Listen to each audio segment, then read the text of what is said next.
I finally left my boyfriend after he weaponized my deepest insecurities against me. And it all started with a piece of red lingerie he bought for his female best friend as a so-called joke. The decision to leave him, however, was just the beginning of the story. My phone's notification sounds became a constant buzz after I posted my story online, to the point where I had to shut them off entirely. When I first wrote everything down, I was fully prepared to be labeled immature and ridiculous. I expected a few comments at most, but the post exploded. The responses were eye-opening. To be honest, before this whole fiasco, my boyfriend, Leo, had always been good to me. He would come with me to my graduate school functions, even though he was clearly bored out of his mind, just so I could network and build my career. He was incredibly handy, always building furniture or helping out with repairs. He was also very funny, and when we first got together, I thought all his jokes were hilarious. I sometimes wondered what he saw in me, especially with me being so busy with school and job interviews all the time. His mom and I had even become close, and she often told me how happy she was that he'd found me.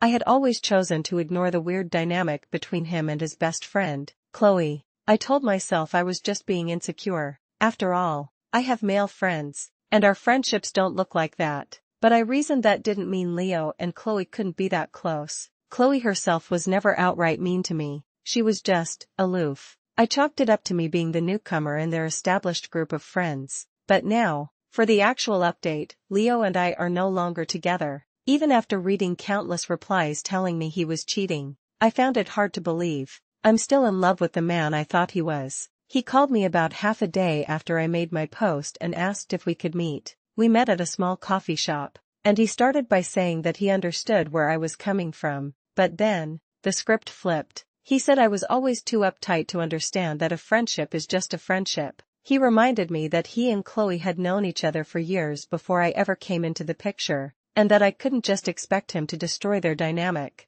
I looked him in the eyes and asked him what sort of dynamic involves red lingerie. Why that? Why not literally any other piece of clothing in the world? This is where the man I thought I knew vanished. He told me he'd had it with my insecurities. He said that he and Chloe had talked, and that I was making them sound like cheaters and homewreckers to the entire internet. This was a classic deflection. Unable to justify the unjustifiable, Leo's only move was to attack the person questioning him, a tactic that revealed his greatest flaw, an inability to take responsibility for his own questionable actions. Then he delivered the final blow. He said he thought it was better if I found someone more like me, someone whose idea of a fun night was just junk food and a movie indoors. That one hurt, more than anything. He knew, he had always known, that being called boring was one of my biggest insecurities. In the past, he'd always praised me for it, saying my strengths were his weaknesses and that he loved my calm nature. And now, he was using it as a weapon.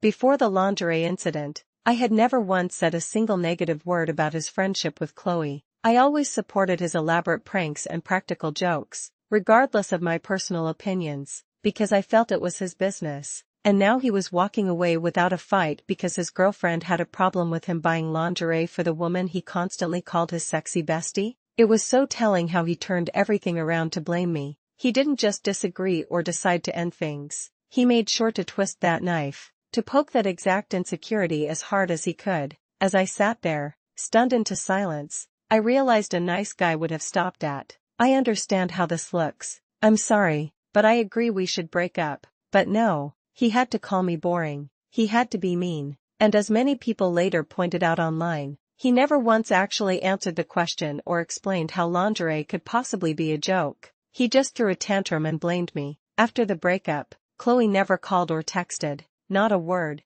but his other friend, Kevin, did. He said he was sad we broke up and hoped I'd be okay. Then, I asked him a direct question, did Leo ever cheat on me? He got quiet for a second, then said that Leo had only been a one-woman man while he was with me. But, he added, he could understand why some women can't handle a female best friend, especially one that looks like Chloe. It felt like he was just calling to gloat, to kick me while I was down. I told him where to go and blocked his number. I feel like I never even knew these people. Chloe and Kevin were always at least decent to me, but now it feels like I became a free target the second Leo started painting me as an insecure child to his friends. My own friends and my sister have been my lifeline, repeatedly telling me I dodged a bullet, but I can't stop breaking down. feeling like a little kid all over again. The whole ordeal has left me feeling more insecure than I have in my entire life, and I'm even thinking about starting therapy to work through it all. As I process this,